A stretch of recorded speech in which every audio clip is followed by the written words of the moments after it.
The mass murder of an innocent family forever shook this quiet town. How could a Sunday school teacher meticulously slaughter his whole family and then just disappear? After he killed them all and left, I was always so scared he was going to come back and get me. Isn't that crazy? Father Wants Us Dead is a podcast that sounds like a horror movie, but it's real. Subscribe now. What's going on, everybody? Zack Rosenblatt back here for another episode of the Talk is Cheap podcast. I'm here with Darryl, Slater. We've been watching some OTAs. We'll get into that in a little bit. Today there was some news about the preseason. The Giants are going to be doing joint practices with the Jets at least one day. They're going to do it at the Giants facility for the first time. I think they'd done it in the past, either in Florham Park or in Albany, which is the famous one, when Jeremy Shockey got into like a bunch of brawls against them. But did you ever was there ever any Giants-Jets joint practices when you covered them? How old do you think I am? I don't know. Have they done it since 2005? I don't know. That's a great. No, to answer your question, no. I actually did go to a Jet. I am old, so I did go to a Giants training camp practice in 2004. I don't want to know how old you were then, but I was in. Let's see, was it 2004? I think it was 2003. So going into my senior year of college. Anyway, they practiced in Albany, as everybody knows back then, and they had, David Tyree was a rookie. I went to Syracuse working for the student paper. I went and like, oh, how's this rookie David Tyree going to catch on? Well, he wound up having a pretty interesting career, or at least certainly one gigantic moment. So that was 2003. So then I guess 2 years later, it was 2005. So 2005 is the last time. I don't know whether they used to do it before 2005, but 2005 definitely was, I'm looking at it now, the last time, like you said, up in Albany and the brawls. And as Rich Cimini, who's very funny from ESPN, tweeted, he said it turned into a WWE event. Yeah, like Tom Coughlin was like arguing with their defensive coordinator or something too. Like, heated exchanges between coaches is the way Rich put it on Twitter. Stuff like that doesn't happen anymore. Yeah, I mean, you see it. Well, it's funny because you'll see like fights and stuff, but it's never quick like one-offs. Like last summer with the Browns, Sterling Shepard, was it? Yeah. Oh man, that was crazy actually. Because practice is over. I don't even know if we ever talked about it on here or anything, but so the media had watched the practice, and then so they had like the players who were interviewing us at like the opposite end of the field. So like a bunch of us had to run over there, and so we're interviewing guys. And so while we're interviewing guys, apparently Sterling Shepard had gotten into a full-on fight with Troy Hill from the Browns.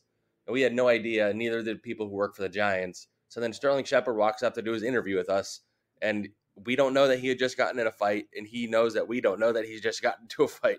So we're asking questions about how there hadn't been any fights, but things were getting chippy, but there were no fights or anything. And he just like plays it completely cool and just pretends like the fight didn't just happen. And there's like photos and videos of the dudes like swinging at each other. Great photos. Yeah, it was just like a wild, just like the fact that nobody knew what happened besides Sterling Shepard, and he kept it together. Like it was like pretty wild behavior, if I'm being honest. That's funny. I mean, and so look, I think those that kind of stuff sort happens at joint practices, though. Which are I think the 2005 one was especially heated. And I don't know, like if you're just doing one practice, well, like if they're just going to do one, I don't know if it's could like reach that level. Than like the full week, yeah. Then guys start getting to know each other a little bit in terms and getting tired of each other, whatever. So it'll be interesting to see. But yeah, that would be obviously in advance of the Jets-Giants preseason game. Yeah, it's funny. I think the plan, because last year they did joint practice with the Browns and Patriots, and they did a weird thing at the Patriots where they practiced in New England, even though the game was in New Jersey, and they were going to do like a home and home thing. They were going to do the opposite this year. But of course, Joe Judge got hired by the Patriots. There's all the Flores stuff involving Belichick. So it seems like they're not going to do that. It doesn't even seem like, a lot of times coaches come out and talk about how much they love doing joint practice. Brian Daboll's been asked about it a bunch of times, and he kind of just like, we're not sure yet. Yeah, he's kind of talked about. Yeah. He doesn't commit to anything when we're asking him. So that's fair. He didn't rule it in or out, but mostly talked around it. A lot of coaches are always hyping up like the positives of doing this thing. And I think they're better than preseason games because you're just getting like good reps against, maybe it's non-contact or whatever, or light contact or however they do it. You can't touch the quarterback, all that stuff. But it seemed like that the NFL is heading towards like all teams just doing joint practices. I feel like they should almost do that instead of preseason games, honestly. But yeah, I mean, I've heard that talked about for sure, and it seems like definitely there are more and more of these things. And obviously, the Giants rather play the Jets in the preseason. Right, so the preseason the finale, yeah, finale. Well, I shouldn't be looking at Wikipedia because they have it listed wrong. But anyway, so that's the preseason finale, and they also play the Pats and the Bengals. So yeah, I guess like you said, they could in theory, I guess they could do it with the Bengals too if they really wanted to. But yeah, and usually you see it with coaches who have a relationship. Not that necessarily Brian Daboll and Robert Saleh from the Jets do. Obviously, the teams are close geographically. Yeah. So I don't know if there's any kind of connection there between Daboll and Zack Taylor to speak of. I'm honestly surprised they didn't do a preseason game with the Bills or something like that, because don't they have some control over who they go against? Isn't that? That's a good question. I don't know if they do have control over the opponent. That's a good question. I mean, but do you ever? I wonder if teams would be allowed to do joint practices with a team they weren't going to play in the preseason. What if they just want to go practice with the Bills? What's preventing them from doing it? You never see that, but I'm just saying. Obviously, we're only saying the Bills because of the obvious connection there. So. Yeah, I mean, they basically are the Bills in East Rutherford. So yeah. Yeah, so that's just like, it's not like a huge news item or anything, but it'll be interesting. I think it'll be fun to see the Giants going against, because that last preseason game, almost nobody relevant plays usually, besides guys fighting for roster spots or whatever.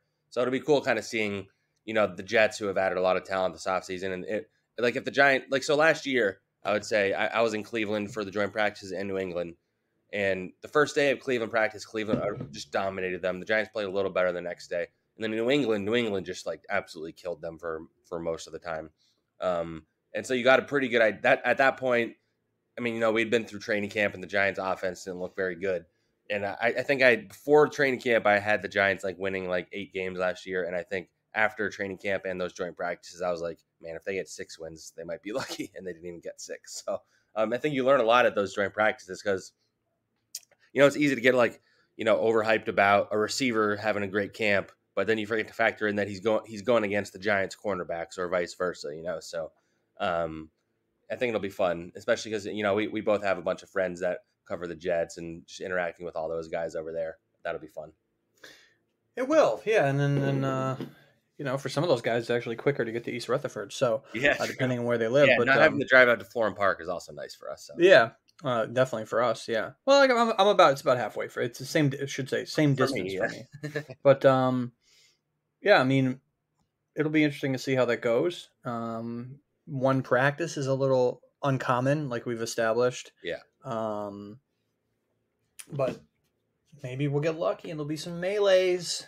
I shouldn't say that. I don't want anyone to get hurt, but it's a nice fun melee where everybody's just pulling each other back. Yeah, exactly. All right, we can get into some OTA stuff. We last did a pod a little over 2 weeks ago. Since then, we've spoken to Kafka and the offensive assistants, and then Wink Martindale and the defensive assistants. I'd say Kafka, there wasn't a whole lot to take away. I think it seems like they're heading in the direction of Kafka. Maybe, if he's not the primary play caller, he's at least going to be heavily involved. Daboll still hasn't committed anything, but like Kafka calls the plays to the quarterbacks in practice and stuff like that. So I think that's at least interesting. And I actually saw some people talk to Davis Webb this week, and he was saying that to like help with some of Kafka's coaching points, like Davis Webb like FaceTimed Patrick Mahomes for the quarterback room, which is interesting. And the fact that they have that connection because of Kafka and all that's I imagine that's helpful. But yeah, the offensive coaching staff, not a lot of takeaways. I think Bobby Johnson, I think the offensive line coach, I think he understands the pressure that's on him. He's I think it's something like the 5th offensive line coach in the last 4 years or something crazy like that. He has his work cut out for him. I think on paper he has the most talent this team has had on the offensive line in a long time, especially if you look at the tackles.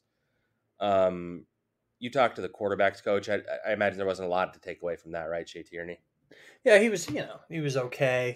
Talking more and echoing the points that Brian Daboll and Mike Kafka mentioned about, not wanting Daniel Jones to be afraid to make mistakes and wanting him to be aggressive in practice. Mistakes meaning, throwing an interception, I should say, if he's being aggressive.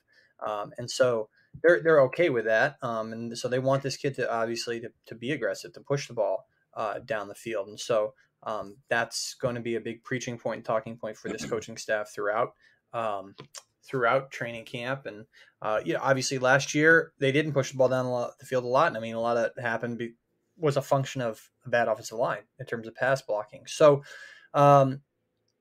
the mentality is, Shea Tierney said, be aggressive, not reckless. And that was the quote when he talked. And but yeah, it's a lot of parroting, as you'd expect, what Brian Daboll says, what Mike Kafka says. And so they're the trio of guys, obviously, who are going to try to get the most out of Daniel Jones here in this really, really big year for him. So, yeah, I don't know. I mean, like you said, the offensive line coach, the quarterback coach, those would be the main two guys in terms of newsworthiness. Yeah, I mean, I guess you have Mike Groh trying to coach up guys like Kadarius Toney, obviously, but he's not even really getting to coach him that much because he's hurt again. So. Yeah, I mean, it'll be a big training camp for the entire offensive staff, considering the fact that their receivers have just been so unavailable, I guess would be the word, right? I mean, so they're getting a chance to develop a guy like Wan'Dale Robinson, obviously, and see what Darius Slayton can do, which based on his performance in camp is not much because he's been dropping a lot of balls, and it's been a tough camp for him, for a guy that's probably fighting for his job. But the receiver room's been just banked. Like we go out and we watch team drills, and I think we see 13 out there, and almost every week I forget that it's a guy named Travis Toivonen who was on the practice squad last year. He's getting first team reps. Guys like Richie James and Alex Bachman and David Sills, like these are their first team receivers right now. So it's kind of hard to judge how the offense looks because of that. But those receivers have durability questions, and they haven't answered them yet, I would say. Very much so. I mean, Kenny Golladay, the last OTA, the one, let's see, we're recording this on June 3rd. They had one yesterday, the Thursday, June 2nd. But the one before that, he had to take himself out of practice. So I don't even think he was in attendance yesterday. So this is, a guy who has had durability concerns coming to the Giants, and they cropped up to some degree last year, and he was also unproductive. And now again here, he can't stay on the field. And now it's not the end of the world. I mean, obviously that he's maybe whatever it is. I mean, we don't know because Brian Daboll is so evasive when it comes to injuries. But maybe not the end of the world here that he's not around. But I mean, it's not ideal, right? I mean, it's just like another thing for a guy who can't seem to catch on since coming to the Giants.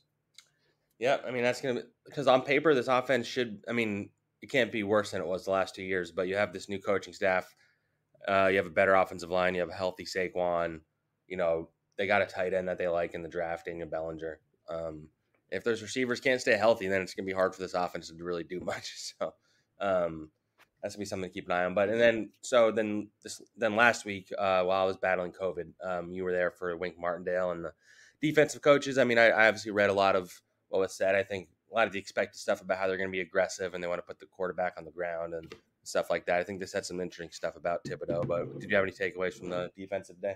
Yeah, I think the bottom line is they do want to be aggressive, but let's see if the secondary can do its part. And, you heard Adoree Jackson talking last week a lot about, whether, that's the onus on these guys. And that's the pressure on this secondary, this overhauled secondary, to be able to play man coverage at times when they're going to want to blitz a lot. So it has to work both ways. I mean, you could say you want to blitz a lot, but if your secondary can't hold up in man coverage, and Jerome Henderson talked about this a little bit too, saying, well, if they can get the quarterback quicker, that takes some pressure off the secondary. So it's kind of chicken and egg type stuff, right? Maybe you don't have to cover as long because your pass rushers can get to the quarterback. But if they can't, then you do have to cover a long time, and you have to do it man to man. And there was a ton of questions about this secondary, and the coaching staff realizes this. And Wink Martindale was not necessarily fiery when he talked. We asked him about this notion that this defense is not going to be very good. I think it's not a well-regarded defense, and does he feel like he has something to prove? And he sort of said, "We'll control the narrative, whatever it was." But you could tell he's a guy who is at least at the podium on that one day. Seems like a guy who is wanting to maybe act like a head coach, right? Because he's a guy who's been mentioned as future head coaching candidate. He's obviously interviewed with the Giants before Joe Judge got the job. And so maybe the Rex Ryan type mentality, right, behind the podium is not necessarily appealing to NFL teams anymore.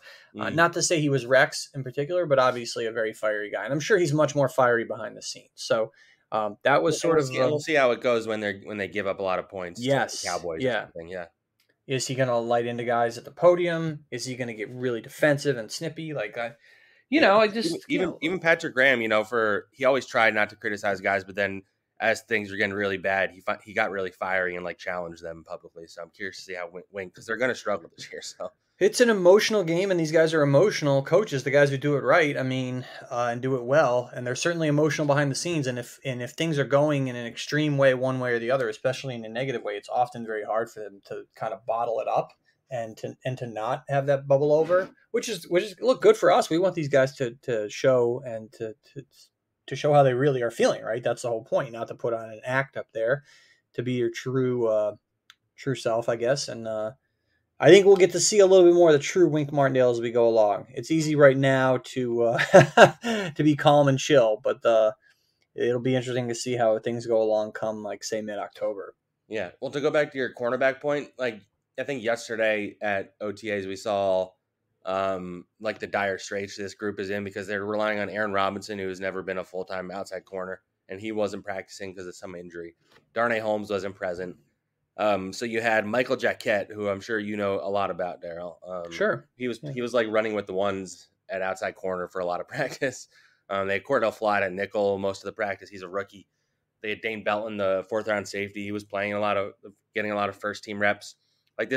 This secondary, which was supposed to be a strength the last 2 years, and you could make an argument whether it was or wasn't, but it was certainly more talented on paper than this group is, and you're going to see a lot of growing pains, especially early. And if even one person gets hurt, especially if that person is a Dory Jackson or Xavier McKinney, it's going to go from bad to even worse. So, I don't know, maybe they add somebody before the season. Teams can start cutting guys post June 1. You'll have roster cuts. It wouldn't surprise me if a guy that winds up starting a bunch of games for them isn't even on the roster right now. Because it could be a type of thing where they just bring in a bunch of guys as inevitably somebody's going to get hurt. So I have a lot of questions about that secondary, that's for sure. But to Thibodeau, I brought up earlier, I know they said some interesting stuff. He's banged up. Daboll was doing this whole thing where he wouldn't commit to whether he'll be ready for training camp. I imagine he will, but he seems to be moving okay. He's just been limited.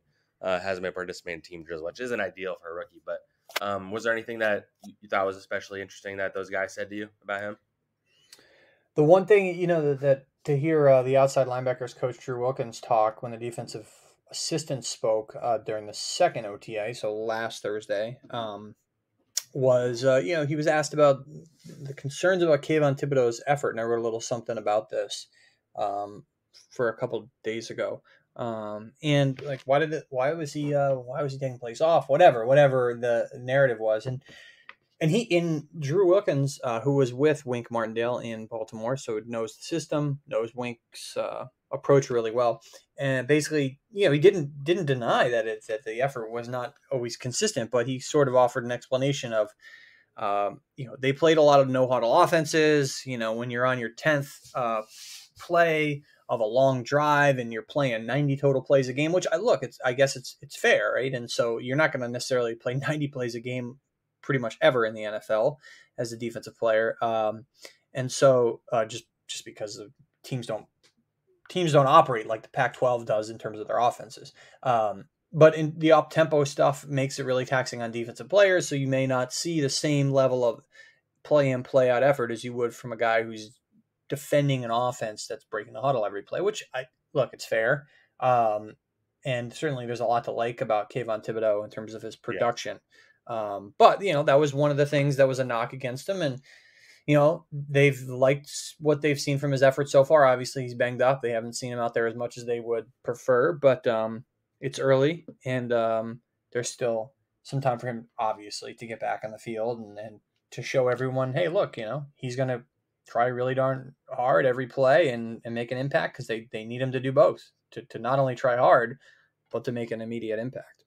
Yeah, and I think it's going to be important to temper expectations a little bit, which is going to be hard because he's this big personality. But like the odds of him coming in and getting 10 sacks, it's certainly not easy because I have a lot of tension on him. I think what you might see is his presence helping a guy like Azeez Ojulari or Leonard Williams or something like that. But I am curious to see like how he handles it when, this has kind of been a big talking point since the combine, really, like how he handles it when he does go a few games without getting any sacks, because that's certainly going to happen. Yeah, I mean, he's a guy who wears his emotions on his sleeve. I mean, that's pretty obvious from minute one that he was drafted. He does not hold back. I mean, he was then right in Vegas and at draft night. He was already talking smack and saying, quarterbacks, faceless guys coming for all of them. And hey, great. I mean, love covering a guy like that. And but certainly, if he doesn't deliver. After especially making, talking pretty boldly, it's sort of like, all right, well, what's the deal here? And now I do think in general, probably being an edge rusher is one of the easier rookie positions, probably corner, one of the harder. We've seen a lot of, it seems like receivers become like the easiest one. Yeah, I've seen, definitely. So like, yes, it's going to be harder for him to beat some of the tackles in the NFL, obviously. But, it's not necessarily this position that's like super cerebral. It's sort of a pin your ears back, as the cliche goes, and go get him. But like you said, I mean, we should temper the expectations. Because let's be honest. Like lost in all this is the fact that Leonard Williams remains a pretty ineffective pass rusher. Like he's the guy who they need to have a really good year and carry the load and everything. They shouldn't be putting it all on Kayvon Thibodeau here. Like Leonard Williams is making $21 million a year, and he didn't have a good PFF pass rush grade last year. He had 6.5 sacks, not good enough, not nearly good enough. So, like, let's see if he can actually play like to the level of his contract before we put everything on, Kayvon Thibodeau to be the savior of this pass rush. But look, expectations are high for him to produce, whether that's sacks or freeing up other guys. And I think the same thing should be said of Evan Neal, because I think there's this expectation he's this big dude who's known for just like dominating guys. But and Andrew Thomas is a different player, but Andrew Thomas struggled a lot as a rookie, as everybody remembers, and this is gonna be Evan Neal's first real time like in the real spotlight in New York. Everybody pays attention to the offensive line here. They'll know if he's struggling. There's all the PFF stuff these days. So, I don't, maybe he'll come out and be really good right away, and he has the talent to be that, but that's another one I would temper expectations. I guess since we're talking about rookies, we can jump into some OTA observation. I wrote today about how like there's a couple rookies that it seems like are going to wind up playing a lot for them. Daniel Ballinger, I mentioned earlier, is the main one. He was running with the ones almost exclusively yesterday, and it's different with other guys in that there's not like injured guys behind him. Ricky Seals-Jones was running with the twos. Jordan Akins was out there with the backups. I find it interesting that they have a rookie running out there at tight end. Dame Bellin was getting some reps with the first team, as I mentioned. Cordell Flott at the nickel. Like I think we knew that when they did this draft that they would be getting guys that they needed to play right away. But I do find it interesting that right away the coaching staff is throwing them in with the first team, because I feel like a lot of teams don't do that in like OTAs. I think they wait till training camp or the season, if anything, right? Yeah, I mean, you even see with the Jets, Sauce Gardner is not getting first team reps. Yeah, there you go. Obviously he's going to start, and it's all posturing. But yeah, I think if you look at tight end, that's a position that they were everyone kind of moaned and groaned about Evan Ingram, past couple of years, and obviously he was an underwhelming player considering where he was drafted. But they're worse at tight end now. I mean, for as much griping as there was about Evan Ingram, they're worse at tight end. Like Ricky Seals-Jones is not as good as Evan Ingram. And that's not necessarily a low bar. I guess it would be like a medium bar to clear. But Ballinger is going to, you'd think, would probably have a role immediately. I mean, considering the fact that, number one, their tight end situation is not great. And number two, he's a 4th-round pick. So it's not like he was a 6th-round pick. So they're going to give him every opportunity here to show that he can contribute, and they are doing that. And they're not shying away from going right in with their guys. Now Seals-Jones, of course, one of the, they signed him too, but going right in with their draft picks, their rookies, and saying, hey, look, maybe there's going to be some growing pains, but like these are the guys that they view as their future. You know, it's funny. I was randomly on a radio show in Jacksonville yesterday. I guess they're doing like a team by team NFL preview thing, and the way they framed the question around Evan Ingram, it's just funny seeing like the different perspective, because they were like, you know what, Evan Ingram had however many catches he had for the Giants last year, and like the Jaguars haven't had a tight end with that many catches ever, or like since 10 years or something like that. Wow. All right. And I was like, I mean, when you put it like that, I guess, you know, maybe he's going to be pretty good for you guys. But I would say, because he was like asking how Giants fans are dealing with him leaving or how they're going to, you know, replace him. I'm like, I'd say it's probably best for everybody that he's leaving. It's just funny, like, think of that perspective, because there's a lot of teams that haven't really used the tight end very well. And I'm curious to see how the Giants use it, honestly. Yeah, and I mean, you think you look at typically a West Coast offense team like the Jets, right? They really need to use the tight end, and they really bolstered that position with CJ Uzomah this offseason. But you know, is that as much of a focus of Brian Daboll's offense? Obviously, Doug Peterson, you know, you could see with what the money they gave Ingram, they value it. He values that. And his offense better than I do, just from having covered him in the Eagles. But Evan Ingram had 46 catches last year. Jaguars, it's been that long since they've had a semi-productive like that. I can't remember what he said. It was like a long time though. Yeah, because they just like never used the tight end with their last coaching staffs, I guess. Yeah, right. And so it is probably, you know, it's definitely best for both parties, you know, for him to have a fresh start. Obviously, they kind of phased him out last year. 73 targets after 109 in 2020, when he had a decent year. 109 targets, 63 catches, 654 yards. So, you know, Evan Ingram is a guy who's a fine enough tight end. I mean, was he worth picking 23rd overall? No, he wasn't. Yeah, but he was a victim of being picked too high, which isn't his fault, really. Right, and remember, it wasn't even a Dave Gettleman pick. Nope. That was, you know, the late last draft of Jerry Reese. Yes, so he didn't produce to the level of a first round pick, but it's not like he was a complete and total bust. And it'll be interesting to see what he does in Jacksonville, and the Giants will get to see him when they go down there. Obviously, yeah, that'll be interesting. So I figured. You know, I was just thinking of some like takeaways I've had from OTA so far, like a few that jumped to my head right away. We talked about Darius Slayton earlier. I think there's a legit chance they cut him after training camp. If they don't try and trade him, I don't know how much they can get for him. He's a good kid. I think he's proven productive, so I think he'll get scooped up pretty quick. He might even be a guy that gets like claimed on waivers, kind of thing. But yeah, it's been a tough go for him, and it's unfortunate because, you know, he looked really good that rookie year, and I think there was a lot of high hopes for him, but he wound up becoming a fifth guy that was drafted in the 5th round, probably for a reason. I'd say I found it interesting how they've been using Saquon Barkley in practice. They've been, you know, bumping him out to receiver a lot, which they just haven't done since his rookie year, really.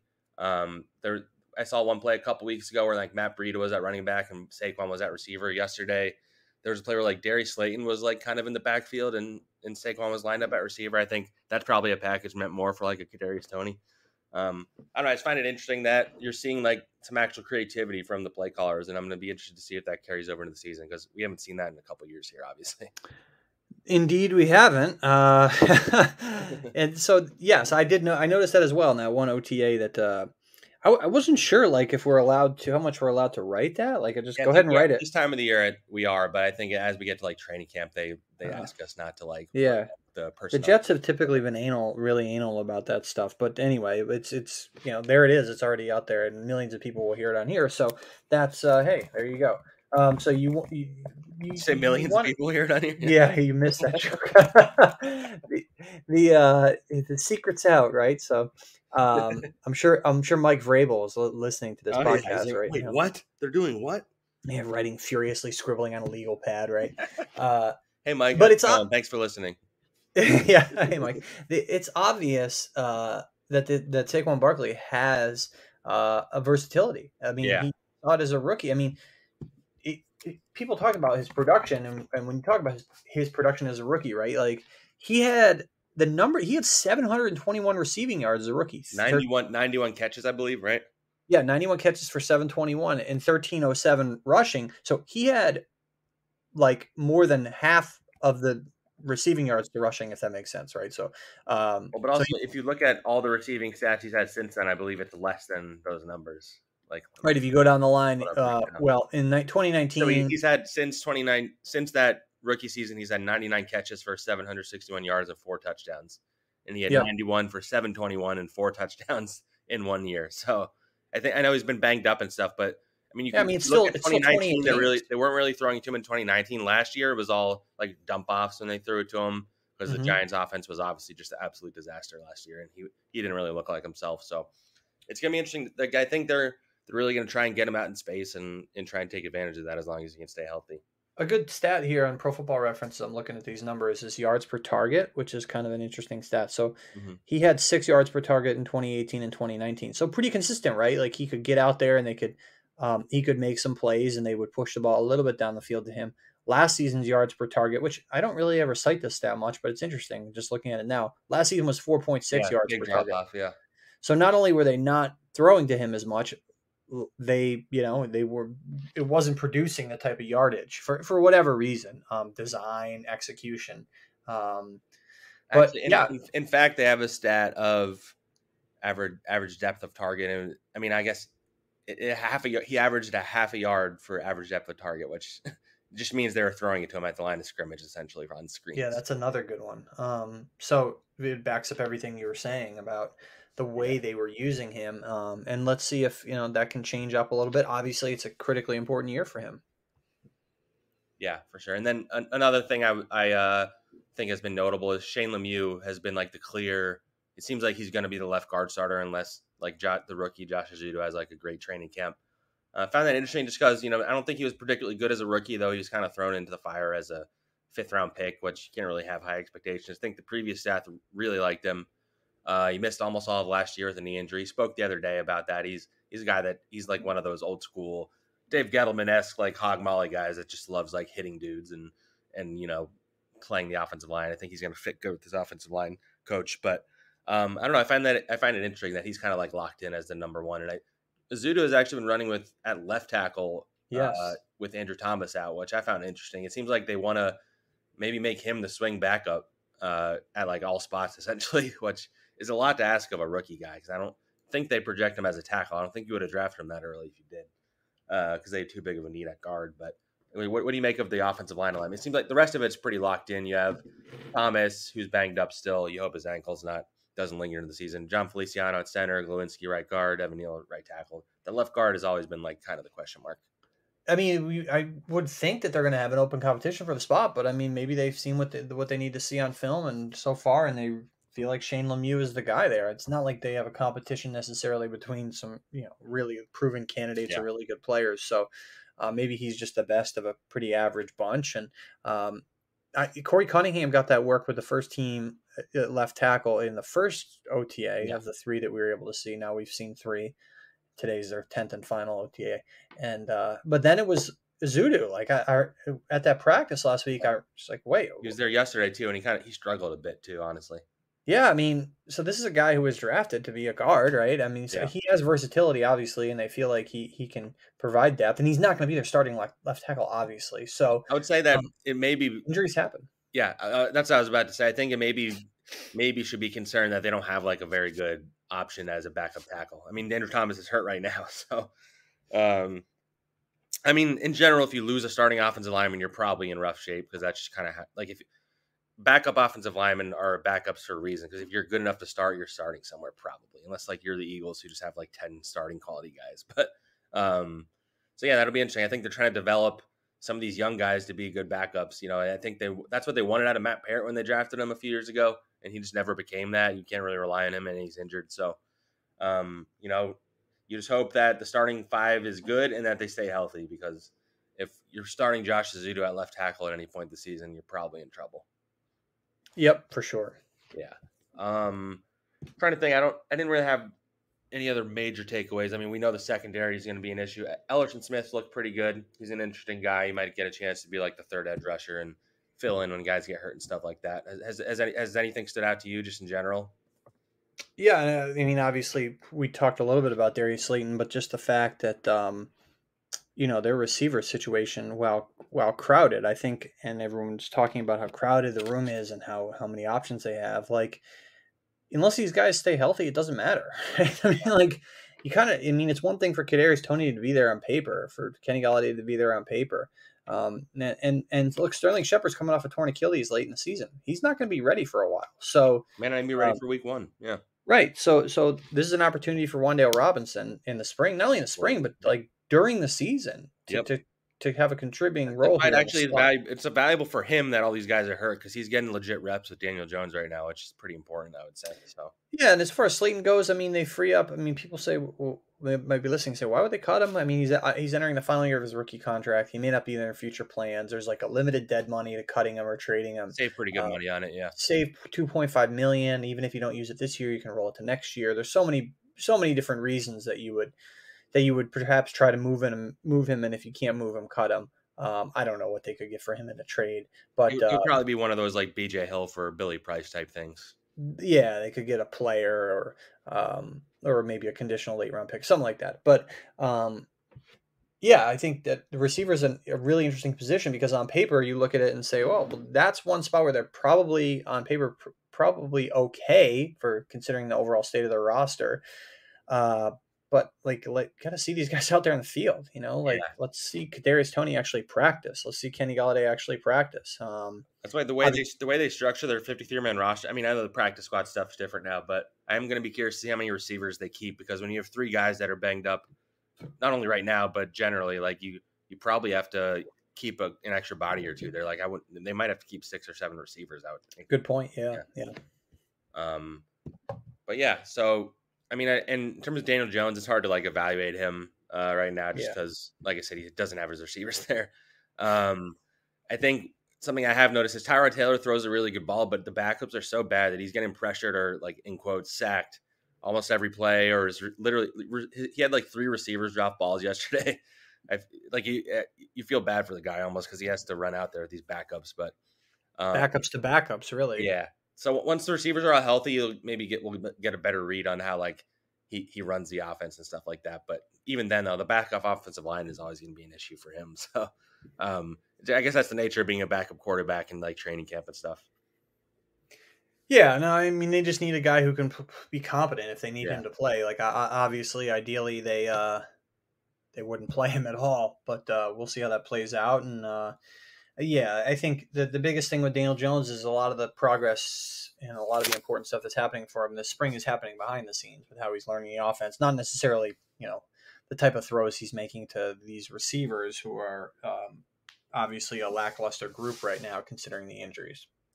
For sure. All right, we can wrap up there. By the next time we talk to you guys, the Giants will be off for the summer, so it'll be like a little summer break. Might be our last pod for a little while, just because there's not that much going on. But thank you guys for listening, and we'll talk to you again soon.